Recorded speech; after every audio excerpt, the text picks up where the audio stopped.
today's presentations were actually really great, and I'm very happy that this is taking on, and it's gonna be for a long time, I'm guessing.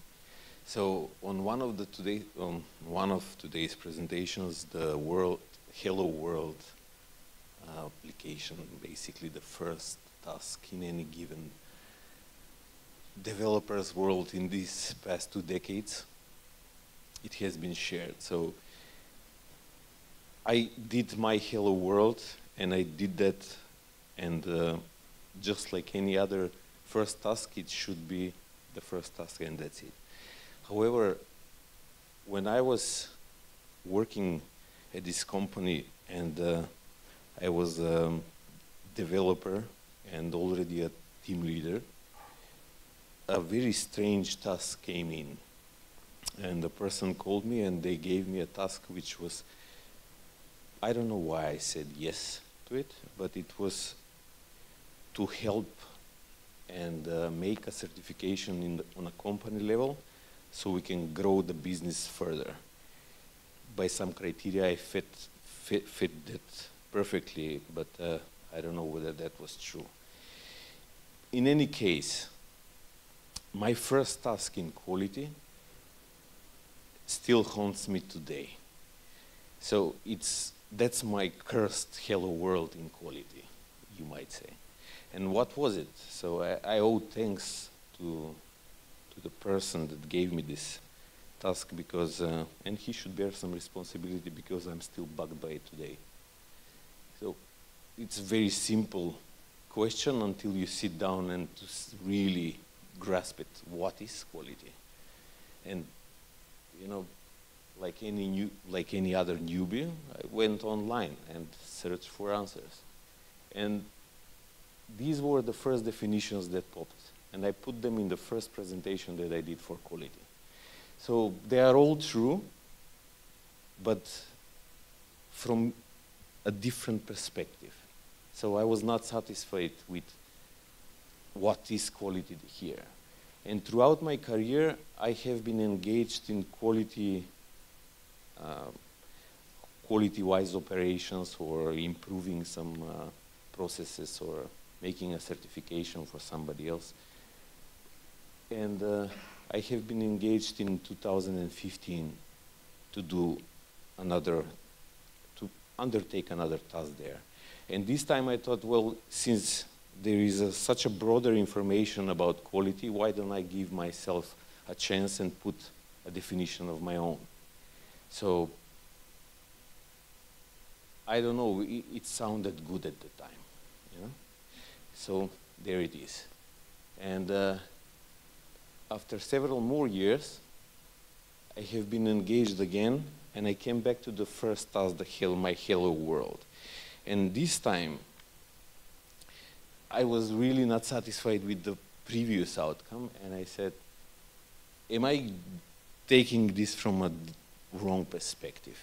Should I switch it somehow and maybe ask a different question? So instead of me asking what is quality, why don't I simply say, when did it appear? And this is from a turning point for me, that actually I started to understand that I know nothing about quality, even with the achieved results in the past. So then it came another question: what motivates it? Is it survival? Maybe it's ego. I really don't know. So, but this was the strangest of all of them. And I said, is quality lesser or equal to evolution? Well, this presentation is not about that. So this presentation is going to be about a story that has to do about a team achieving something that was quite extraordinary. And maybe it's normal, you know. I sell it that way. But in any case, that team had to struggle with such trivial matters, and yet it came to some form of pride in the end. So But before I tell you that story, the tools that I have used so far, and I'm not going to talk about any others because this is only, I would like to speak only for what I have used so far. So we needed to make a choice of what was going to be the point that we are going to take the company to the next level, because it lacked on the quality side quite a lot. So it was not a pick, basically. It was chosen for us, and it was CMMI. And, but while the company also had some ISO standards implemented. So this is the first time that I have seen the difference between standard and models. These are the main principles of my experience in quality. So standards and models, I see them as tools to quality. Basically saying, if I see quality as a separate entity, then it has its own tools to make things better. So through models and standards, it makes itself better. But this is the interesting part. So they feed back to the entity itself, right? Because they serve a purpose, they document things, and then tell you how to operate. And when there is an error, it should feed back inside the entity of quality. And then there is another feedback that goes back to it and says, you need to make some kind of changes. So my personal preference is the one that was picked for me, because it's a model. And the major difference between a standard and a model, at least by my understanding, is that the standard is mostly following steps from A to B to Z, but the model with maturity will give you the option to say whatever things work for you, and so long that you have documented them properly and made a rule how you're going to behave. So, and that's why I like to say that the standard is basically an oxymoron, because whenever this feedback loop goes back in and it needs for an upgrade, because everything has to have an upgrade, you come to the point and you say, wait a minute, this is a standard, we need to change it? Well, we have to change it. So that's why I see that only about the label, but it's your pick, right? And it was the story that I would like to tell you today is being in 2006, and it's at the very beginning has a very big despise, because we have a condescending client who really doesn't like us, but they are a giant in the automotive industry, and they are also a team of very highly technical, knowledgeable people, much more than we were, and they didn't want to work with us. I guess we didn't wanted to work with them as well, by the off chance of we having to have any kind of a say in that. So we were not the decision makers, nor were they. So we had each other. So I had a choice, me personally, of what am I going to take this despise, how am I going to take this despise and act on it. For whatever reason, I chose to be motivated by it. And I believe that the team that I really it's one of the most productive teams that I have ever worked with, from my subjective opinion. But I believe that the reason why we achieved so much because we share the same motivation. And it was a motivation to prove yourself. And we had a perfect client to do it. They were really someone to prove up to. So the motivation itself does not help, because we have all been there, right? We are all humans. We do have tendencies to suffer. So discipline is the key principle that I have seen throughout the years that makes up the majority responsible effects on how to impact quality. And also read and study. Earlier today also by Eva was mentioned, people don't read. And you know, it's a label that goes throughout centuries, I am guessing. So what I used here is read and study. And whereas, what was I gonna begin with? Well, right, it's obvious. I'm a developer and a team leader, so I'm gonna start with the specification. So I'm not gonna just read the specification like it was, you know, like and I'm done. No, I'm gonna read the specification until I know it better than the author itself. This was the motivation that I wanted to prove myself, because I was not ready to punch the wall on the coding side of things. So this was my pick. And when it comes to specification, this might be a legitimate question, because I know I felt it throughout the years. Whenever I saw a high quality requirement, I was thrilled, you know? And by now I believe I had that unique feeling just because I believe it's a rarity. So whatever its rarity, we uphold it high. So an even better question when it comes to specification is what makes a quality requirement. So if you follow the rules and if you follow the books, there are going to be some notions that you're going to have to uphold. So by those models and standards, they say you need to have a unique identifier.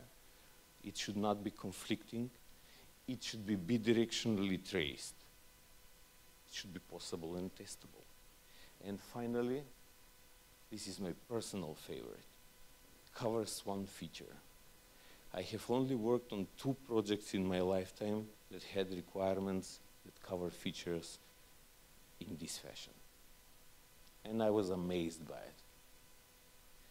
So let's see a trivial example of a requirement and how this affects on quality and, you know, authentication. It's one of the simplest or the most common now, like hello world was as a first starting lesson. So we have to do what we do. We code it, we deploy it, we give it one, place it somewhere on staging or whatever it is, and this review comes in. And you are like, wait, there is nothing about the majority of items there in the specification. And you are right. But the person that gives you the review is also right. So here lies in the conflict, right? And that's why requirements have really big impact on quality. So why do we lack the requirements in quality? Well, the second option, I am still working on this, you know. Maybe it's not okay, but we'll see. The first one, and this is probably the truest for all of them, is the budget. So, but we are not going to cover budget today. So I would like to give this a try, the doping titles. And basically to get to the doping titles is, what I try to mean is, we oftentimes, I'm guilty of receiving a title which I am not upholding. I received a CMMI officer title when I knew nothing about quality. So I was using a doping title. So it says that it has been said that the IT is the fastest growing industry, and also an industry for the industries.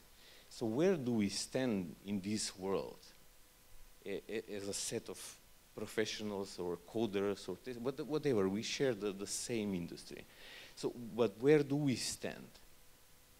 What do we have that's our own? For example, if you compare this to the coal industry, they have the coal, right? What do we have? We serve other industries. And that's why it's expected of us to have the biggest quality, because we need to learn about other people's business and produce that code. And IT, from a perspective, we divide it in, let's say, the broadest terms like service and a product. So, but really, the products that we create are actually serving to a different service, right?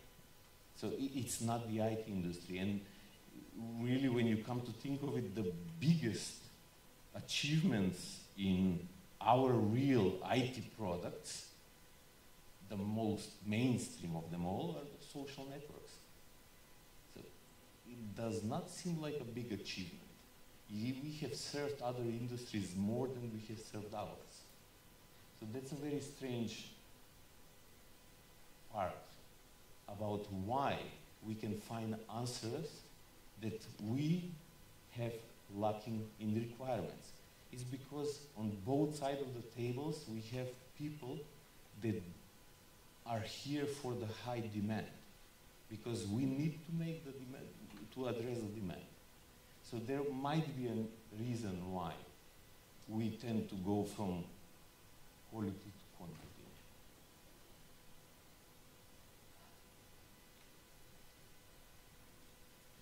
And one of the nice contributors to quality is when we do an error. This is, I have been frustrated about this many times. Now I welcome the errors. And because they are one of the, thank you, because they are one of the key principles of moving forward into something that we would like to do as coders, to optimize and to make it better. But what has to happen in order to get to that step? The first, or the zero step, as we developers want to call it, is we need to accept that we have done an error. And this is not just for work, this is in life as well, right? How we are going to fix a problem if we don't say that it's there? So with acceptance, here comes something that has been very powerful in the last few years that gave birth to AI, basically. We generate a data point. And from now on, we can actually say, yeah, now we can apply a fix to it. But the fix will ultimately be a result. And one that does not stop there, pardon my sticky tongue, I would say. This has also a feedback loop and goes back. And the result becomes a fix that generates a new data point, which, when we do accept it, it's ultimately going to become a new error. And this is how we do incremental deployments, right? And that's why we do them. But I would also like to say again, only a recognized error can be fixed. So, on the side of the impressions, or how we did change the tables with our client, and this was also mentioned in one of the earlier presentations, it was about the peer review. And one of the major contributors that we implemented and we got to instant results were the reviews. And the most powerful things about the reviews I learned was the reject word, you know? So if you just project the reject word, it seems like it's a, well, we as a society label word, so it's like a bad word.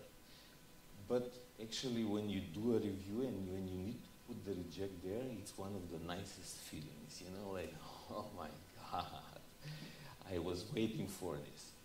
You know, no, that's not a bug. So when we do accept in the reviews, then we have to clinch a little bit. So this team applied so many reviews, and we just did not started to formulate, reject, and saying no to what we were putting down, but to the new projects that were coming in. And we were saying no, and we were starting to reject many new requirements that they were trying to fish a product out of us. We would say, well, you know what, you're starting to missing some few points here, and you are mixing these things up. And this is what actually moved us to the next stage. This is where they took notice. And this is when I understood that, oh my God, we are playing with a ball. You know, like we do something, they do something. And it's like, why don't we go in the park, play the ball, and just do the work here without this, without the despise at least. So they had a choice now. Are they going to go back to despising us? Or they are going to say, no, we are going to give them a chance now. So this is where things took off. This is the turning point when you actually have, you know, like when you're disciplined and you're doing something for quite a long time, you don't know why you're doing it because the results are not there. But there is a turning point where everything excels. So, but we can talk about that just a little bit later, because I would like to go back on also what we did, what steps others we took into account in order for us to make the quality better. So we introduced a lot of KPIs in the coding, but self-testing and improving our estimates were the key things that made us much greater in producing high quality code, especially the ability to give at least more precise estimations. Because the word itself is an estimation, it cannot be accurate. So they cannot take that from us. And also, again, by reading. You know, there is a lot of reading involved in coding. And automate when possible. So, with these actions, or at least a small set of actions that we were doing, we did deliver and we did impress. And there was a feedback loop there as well. And this just grew and grew larger and larger. And basically it was something that I found as an answer that it's the institutionalized road, which I always struggle to pronounce. My brain produces a bug when I need to say that word out loud. So, but this is where the discipline of things came into play. And I did some research about habits in the 2015 engagement in quality. I did it for some part. And I found some things that I already knew that they were true, but I did not know how to verbalize them. Just like what is quality? You know what is quality, but you cannot verbalize it. So the thing about habits that got me is that if you want to do anything in your life, and if you would like to improve or something, or you would like to give up smoking, or you would like to give up on something, or you would like to introduce some new, better change in your life, you have to think in terms of habits and discipline. So in order for some kind of an activity to become a habit, you need to formulate a repeating pattern of 66 days to repeat something constant. And it will become automatic, but it's fragile at that moment, right? So you need to give it more time. And it takes about quite a lot more effort now in order to reach its natural habitat, and it says, now I'm a habit. And this is where things get interesting. This is where you are not a professional or you're at the top. No, this is a system. It's not a goal. You need to make sure that you keep that alive if you would like to, because let's say you would like to, I would like to lose some weight, then I started working out. If I lose the weight, I might also lose the working out, because the workout was not the choice at hand. It was the loss of weight. So that's why the decision needs to be in place when you start this kind of approaches. But it's going to be really, I use this since 2015, I don't know on how many occasions. Just to be clear, and I have 4 ongoing. So this is all with dates. Somebody thinks I'm crazy, but that's okay. Yeah? So on the last one, I just wanted to tell you that what I'm saying, it's not patronizing. I'm saying I'm also suffering from the same things that we are all suffering. So I cheated on my very last activity that is under management of days. And it took me like 10 or 15 days just to come to my senses again, how to get back on track. So think about this, you know, maybe it can be helpful. The biggest thing that propelled us, the team, to achieve ultimately what we all silently wanted to achieve, was the risk identification.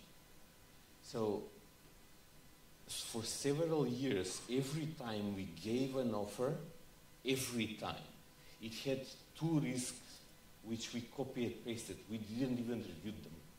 So, and you were thinking, well, why does the client despise us? Well, here is one reason why.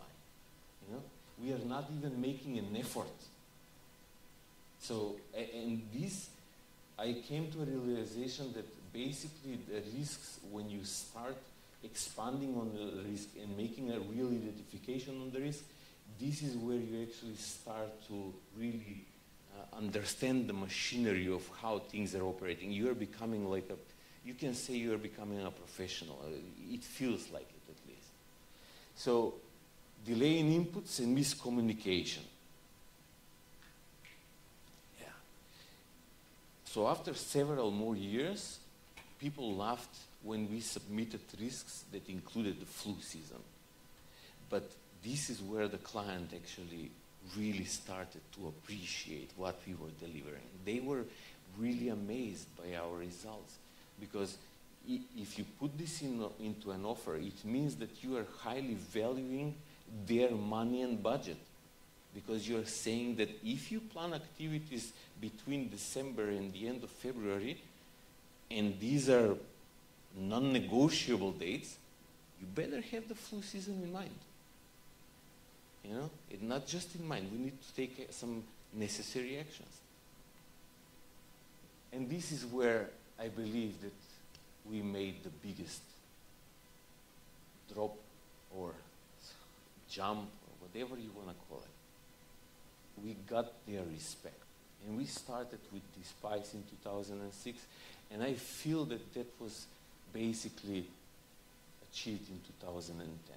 So it was a really short period of time, but that team carried on so many mutual desires that it had to make it happen. So in 2010, we also got an IT Mark certification, which was actually because, as I said, we were working for a very big automotive company, and we wanted to expand the business to have at least a secondary one. So in 2010, I was really, really happy, and I took pride in this, like to the sky. An email that said, we have the new on the project. It was really amazing. The feeling, and this is the only name drop that I'm gonna do. So, I don't think I have more time here, but the takeaways that I would like for you to even just consider, you know, is assess the situation. Sometimes quality is not achievable. So think in terms of risks, not just because of risk management, but because you would like to protect what you are providing as a service and to protect who ordered the service from you. Read and study, right? People don't read. And discipline. And finally, if you think about these concepts, think of it that you can apply anything for your benefit. So really take care, because both physically and mentally, this is how I see we can do our best. So how about that question? Is quality lesser or equal than evolution? Well, after so many years, I don't have it in me, at least now, to answer it. So this is the project manager in me. I think, well, maybe it's an approximation, right? Well, that's it.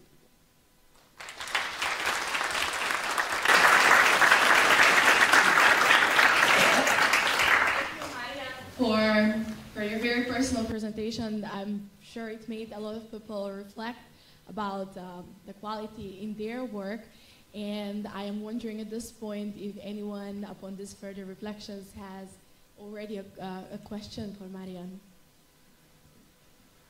Yes, we do have a question over there, so if we can get the microphone in the green row.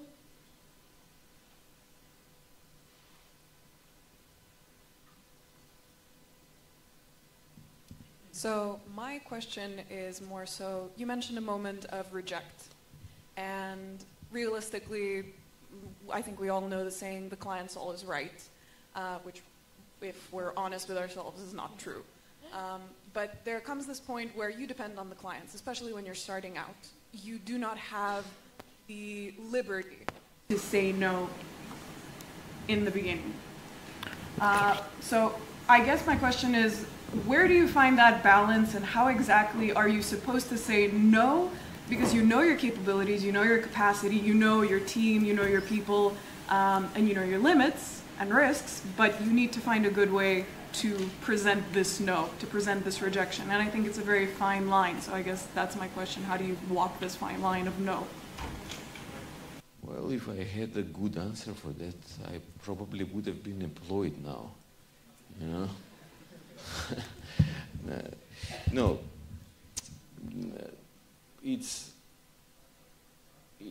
I think you already gave the answer. It's about the implementation of risks, you know, what you're going to put inside your head. But there is not, at least by my opinion, there is no definite way how you're going to say, oh no, I'm going to do this step 1, 2, and 3, and I'm going to say no. It's like you said, it's going to depend on so many different aspects. But if you really need to give some kind of a foundation to what gives birth to the no, is protecting both assets at the same time. You know, if it protects both assets at the same time, then you have a definite no that it's going to work. But you need to sell to the client that it's going to hurt them if they don't accept the no. And this is a true form of risk management, because you are with risks. Every time you basically share a risk, you make, oh my God, I forgot the English word for this, the accountability.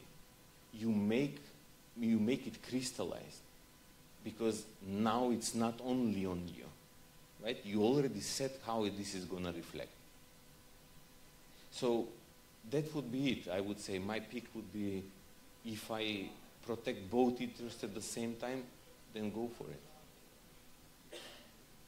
Thank you for the Sorry, did I answer? answer your question?